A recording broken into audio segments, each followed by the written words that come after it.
Praise Allah for sending me you, my love. You found your home, it's here with me, and I'm here with you. Now let me let you know, you've opened my heart. I was always thinking that love was wrong, but everything was changed when you came along. Oh, and there's a couple words I wanna say. For the rest of my life, I'll be with you. I'll stay by your side, honest and true. Bismillahirrahmanirrahim. Assalamualaikum warahmatullahi ta'ala wabarakatuh. Muka surat 429. Nabi sallallahu alaihi wasallam bersabda, Hakun ala kulli muslimin al-ghuslu yaumal jum'ah was-siwak wat-tib. Yang bermaksud kewajipan setiap muslim pada setiap Jumaat mandi, gosok gigi dan berharum-haruman. Jadi Nabi kata orang Islam sepatutnya lah, tak sampai peringkat wajib,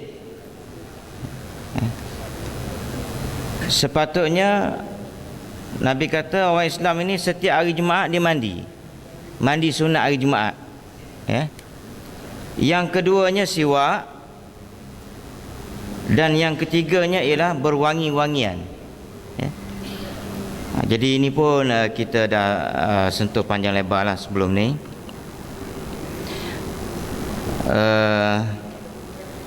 Humaid bin Abdirrahman berkata, siapa yang memotong kukunya pada hari Jumaat, maka Allah mengeluarkannya daripadanya penyakit dan memasukkan ke dalamnya ubat. Humaid ni dia bukan Nabi, cuma dia ulama. Dikata siapa yang potong kuku pada hari Jumaat, maka Allah mengeluarkan daripadanya penyakit dan memasukkan ke dalamnya ubat. Lagu mana kita nak faham tu? Jadi ini dia kadang-kadang dia amalan agama ni dia cakap sepintas lalu aja, cuma selebihnya itu kita fikir sendiri, ya. Sama ada fikir sendiri menerusi kajian ataupun boleh fikir begitu saja. Baik, bila dia kata siapa yang potong kuku hari Jumaat, dia kira gini, kuku ni seminggu sekali tu memang dia punya panjang dia tu panjang yang boleh mendatangkan mudarat kalau tak dipotong, ya. Seminggu tu, tempoh seminggu. Maknanya daripada hari Jumaat, minggu ini ke Jumaat minggu depan itu cukup seminggu. Jadi seminggu tu cuba tuan-tuan tengok, kuku kita tu dia panjang dia tu sudah boleh mendatangkan mudarat. Di mana apabila ada sisa-sisa makanan, maknanya dia berada di dalam ataupun di celah kuku, maka itulah yang dikatakan mudarat, ya. Dan bila kita potong, maka di situ dia kata apa dia? Mengeluarkan daripadanya penyakit dan memasukkan ke dalamnya obat, ya. Antara yang dikatakan obat itu ialah dari sudut apa dia? Dari sudut enzimnya apa ni, ya, macam yang kita tahu, sentuhan tangan jari kita ini terhadap makanan boleh menyebabkan basi, ya.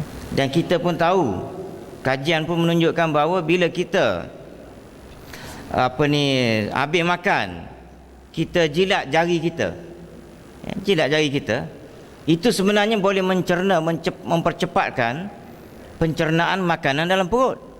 Jadi itu samalah dengan apa yang disebut ni.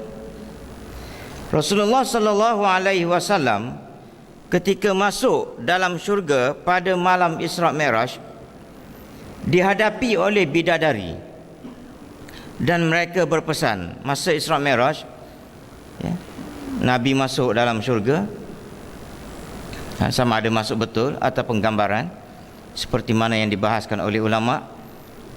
Bila Isra Mi'raj naik jumpa Allah Ta'ala, ada ulama kata jumpa betul, ada jumpa dia kata ini dipanggil emosi, dia panggil roh, ya. Baik, bila jumpa dengan bidadari dalam syurga, Bidadari itu berpesan, dia kata, "Hai Muhammad, ajarkan kepada umatmu supaya bersiwak. Sebab setiap mereka bersiwak bertambah elok dan bagus." Ya. Ini yang saya sebut sebahagian daripada khasiat siwak itu sendiri melebihi 100. Satu je yang saya terlupa, yang antaralah yang banyak-banyak tu. Yang saya ingatnya ialah satu daripada yang saya tak sebut lagi, semalam dah sebut, mata cerah, pinggang kuat. Ya. Satu daripadanya yang saya tak sebut, dia boleh menguatkan tenaga batin orang lelaki. Ya, tenaga batin. Saya ingat lepas ni laku lah kayu segi. Ya, confirm. Ya. Ibnu Syihad berkata, Nabi SAW bersabda, "Siapa yang memotong kuku pada hari Jumaat, maka aman baginya daripada kusta." Anna Nabi SAW waqata fi kulli arba'ina yawman halqa'anah wa fi kulli jum'atin qassal azfar. Nabi SAW menentukan waktu selambat-lambatnya tiap 40 hari satu kali mencukur bulu kemaluan, dan tiap Jumaat memotong kuku. Ya, itu Nabi. Ya. Jadi 40 hari, ya, potong bulu kemaluan, dan seminggu sekali potong kuku. Jadi tuan-tuan buatlah, hak Nabi buat ni semuanya comel belaka. Jadi kita buat, lepas kita buat tu kadang-kadang baru kita nampak maknanya dia punya manfaat yang kita perolehi semasa kita hidup, selain daripada kita dapat pahala kerana ikut sunnah Nabi sallallahu alaihi wasallam. Sedapkan bau mulut, sebab mulut itu alat untuk membaca Al-Quran, yakni bersiwak selalu dalam setiap waktu. Abu Lais berkata, kita pun habis yang lagi ni sikit ni. Siwak gosok gigi itu ada 3 macam. Kerana Allah dan mengikuti sunnatul Rasul, atau untuk kesihatan badan, atau kerana riak. Jadi Abu Lais kata gosok gigi ni 3 jenis. Pertamanya kerana Allah dan nak ikut sunnah Nabi SAW. Yang kedua untuk kesihatan badan, dan yang ketiga kerana riak. Dia tak boleh lari pada 3 tu. Hak kita tak naknya apa dia? Kerana riak. Tapi yang terbaik bila kita amal sunnah Nabi ni, ingat sunnah Nabi. Sunnah Nabi bagus, baik untuk kesihatan kita ke, untuk dunia kita, untuk akhirat kita. Jadi bila kita buat satu benda kerana Allah, kerana sunnah Nabi, dua-dua dapat. Tapi kalau sekiranya kerana untuk kesihatan, mungkin kesihatan je lah dapat, dari sudut pahala tak dapat. Adapun yang niatnya kerana Allah, menurut tuntutan Allah sunnatul Rasul, maka ia pasti mendapat pahala. Dan untuk tiap sembahyang yang menggunakan siwak 70 kali lebih pahalanya daripada sembahyang tanpa siwak. Adapun jika tujuannya hanya untuk kesihatan, maka tidak dapat pahala, dan bila tujuannya riak, maka berdosa dan akan dituntut. Jadi senang cerita, apa yang Nabi suruh kita buat kerana dia, kerana Allah, tapi kerana nak ikut sunnah Nabi SAW. Taus dan Ibnu Abbas radhiyallahu taala anhuma berkata, perhatikan ketika Allah menguji Ibrahim dengan beberapa perintah, maka dilaksanakannya semua sekali. Maka Allah Ta'ala berfirman, sungguh kami menjadikan engkau sebagai imam, contoh tauladan. Diuji dengan menjaga kebersihan 5 di bahagian kepala dan 5 di badan. Adapun yang di kepala, iaitu potong misai, berkomor, menghirup air ke hidung, siwak, dan menyisir rambut kepala. Al-Imam Asy-Syaikh Al-Albani, tuan-tuan, ini mujahid, mujahid dan juga syahid, ya, pemimpin Ikhwanul Muslimin, yang mengasaskan gerakan Ikhwanul Muslimin yang sekarang ini memenangi pilihan raya di Mesir kan, dan dirampas kembali oleh tentera tu, ya. Jadi dia pelopor, bukan setakat pelopor kepada gerakan Islam Ikhwanul Muslimin di Mesir, tetapi dunia dia mempelopori, ya. Salah satu daripada dia punya amalan dia dan juga benda yang dia tak tinggal, sikap dia tak tinggal, ya, sikap dia tak tinggal. Dia memang sentiasa bawa sentiasa, ya. Dan saya difahamkan oleh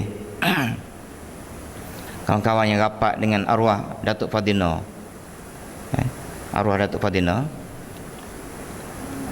dia ni antara juga jenis orang yang maknanya jagalah rambut dia. Dia jaga, sikap sentiasa ada dalam poket, ya. Maknanya nak cerita gini tuan-tuan, kita pandang orang yang ada sikap dan juga orang yang selalu sikat rambut, ada sikap dalam poket, ini orang yang jenis menyemak, jenis orang panggil menyemak dia tu. Rupa-rupanya benda tu daripada Islam dah ada disebut dalam kitab, ya. Jadi benda ni kita amal lah, bendanya oleh kerana ada dalam kitab kita amal. Biarlah orang kata nak kita ni menyemak lah, ya, ambil semayang sikit sikat terus, ya. Tapi itulah maknanya Islam ajar ni comel sangat dah. Tinggal lagi kita ni tertinggal dan kita merasakan ada kalanya amalan yang disuruh oleh Islam tu kita berasa tak ada kaitan dengan Islam. Macam kad kuku, kita dah ingat kad kuku ni masa kecil-kecil dulu lah, cikgu dah ajar kad kuku menjaga kebersihan, ada kuman, kita dah ingat kau tu. Kita tak ingat pun bahawa kad kuku Nabi suruh, ya. Jadi cuba sekarang ni kita set dalam kepala kita, kad kuku, sikat rambut ni hak Nabi suka. Aku buat kerana Allah, kerana Nabi suka, ya. Mudah-mudahan bila aku buat kerana Allah dan kerana Nabi suka, maka bila akhirat besok, oleh kerana aku buat hak Nabi suka, maka sekurang-kurangnya Nabi ingat kat aku. Sebab bila kita buat ingat Nabi, maknanya automatiklah Allah Ta'ala pun akan mengingatkan Nabi di hari akhirat besok pada kita. Buat satu benda ingat Nabi, buat satu benda ingat Nabi, ya. Makan jangan bazir, ingat Nabi, Nabi ajar lagu ni, jangan bazir. Kalaupun kita makan, lepas makan tu kita hisap jari kita, Nabi suruh. Hak kesihatan tu cerita lain, yang bolehlah kita study, rupa-rupanya hisap jari lepas makan ni bagus untuk kata orang metabolism dalam perut kita, untuk pencernaan makanan. Itu bab nombor 2. Nombor 1 sekali hak Nabi suruh. Dan yang di badan ialah memotong kuku, khitan ni bersunat, mencabut bulu ketiak, mencukur bulu kemaluan dan cebok dengan air. Wallahu a'lam. Malam ni insya-Allah imam kita akan diketuai oleh imam daripada Palestin, dan 3 hari bulan akan diimamkan oleh imam Mesir insya-Allah, daripada Mesir. Dan ada satu tarikh lagi kita ambil imam Melayu. Ini nak bagi kerehatan pada imam kita. Orang jadi imam ni letih tuan-tuan, dia letih dada. Jadi kita bagi rehat sekala imam kita dengan ambil imam daripada luar negeri, dan yang dalam negeri ni satu lagi tu kita tak confirm lagi lah. Okey, yang kedua, masjid ada bagi percuma ni sugi, dah belajar bab sugi ni kita bagilah. Tuan-tuan duk bagi di rumah tu kita beli kayu sugi, ya. Jadi tuan-tuan ambil satu, jangan ambil 2 pula mentang-mentang kuat tenaga batin. Orang perempuan pun boleh ambil. Dan cara dia tu, dia sama ada kita ketuk dengan lesung sambal lesung batu tu, dia akan hancur lah, dia akan hancur kulit. Yang serat sabut dia tu dia tak akan hancur. Yang sabut dia tu yang ada khasiat dia. Dan cuba tuan-tuan bandingkan gosok gigi sebelum tidur dengan berus gigi biasa, ubat gigi biasa, dengan gosok gigi sebelum tidur guna ni, apa beza dia? Ya, cuba tengok, ya. Okey Jadi boleh ambil lah maknanya kita pun tak tahu cukup ke tak pihak masjid yang membeli. Bismillahirrahmanirrahim. Alhamdulillahirabbil alamin. Wassalatu wassalamu wa ala alihi wa sahbihi ajmain. Allahumma ighfir lana dhunubana wa liwalidina warhamhum kama rabbana wa li jami'il muslimina wal muslimat wal mu'minin. Allahumma ja'alna minal ladzina yastami'una al-qawla fa yattabi'una. Sallallahu alaihi wasallam.